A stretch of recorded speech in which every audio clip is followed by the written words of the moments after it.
Hey guys, Youngblood with you, and today I wanted to talk about the TeknoAxe ability that came out with Game Update 9, the Lockdown. Now, if you haven't heard yet or haven't had a chance to play yet, it says that it increases the fire rate, projectile speed, and reload speed when deployed. Pretty cool. All the above stats increase with cert level, so it gets better and better the more you put on it. And it locks down the max into position and limits their turning radius until undeploying. Now, when we're talking about using their standard weaponry against infantry, this seems like a pretty fair trade-off because they're limiting their mobility. They can't run away from you. It's easier to be C4'd. It takes time to unplant yourself. Now, here's where this problem actually comes in. When you equip bursters, you still have the ability to use this. Now, we're talking about one of the most potent anti-air weapons in the game, and now we're saying that it's increasing the fire rate, the projectile speed, and the reload speed when deployed. So what does that mean for you as a pilot? Flying just got a lot harder unless you're a TR pilot. So, what I'm doing here is I'm testing out just the standard burster, and on the right side you can see the anchored mode. You can tell right away that it's got a significantly higher rate of fire, and it's reloading quite a bit faster as well. Both of these are pretty big problems. So watch how fast these are actually getting killed, and here in a second I'm going to throw up the numbers so you can actually see the difference in the speeds. But it is significantly more potent. Now, alright, here's where it is. Let's take a look at this breakdown.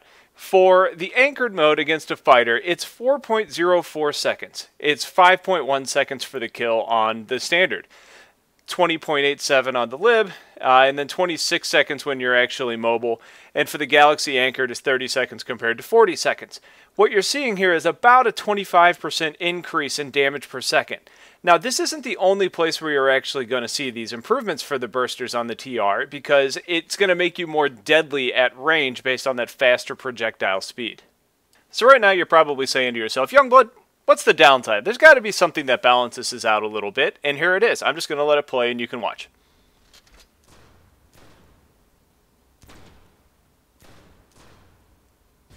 That's it. Yep. Your downside is that you can't really move and that you can only rotate 180 degrees. So instead of being able to turn around and attack an ESF or a lib behind you, you have to unmount and then do it.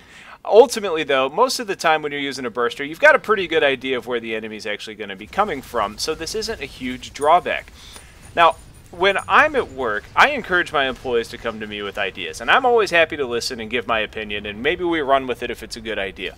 I want to know who at Sony has suggested this, and then how it got past multiple people to actually be put into production.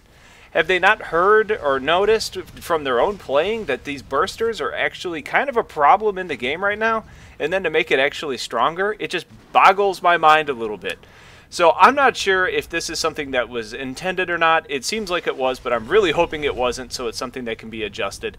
I haven't had a ton of time fighting against these guys yet actually in-game, so I guess my opinion may vary a little bit.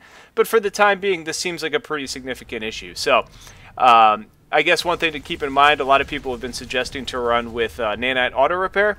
I tried it, I really liked it, but I got to tell you, with these changes here, I might suggest going back to the composite armor to increase your lifespan a little bit with what I'm sure is going to be an increase in the anti-air abilities out there. So, know your enemy, know who you're likely to be fighting, and build accordingly.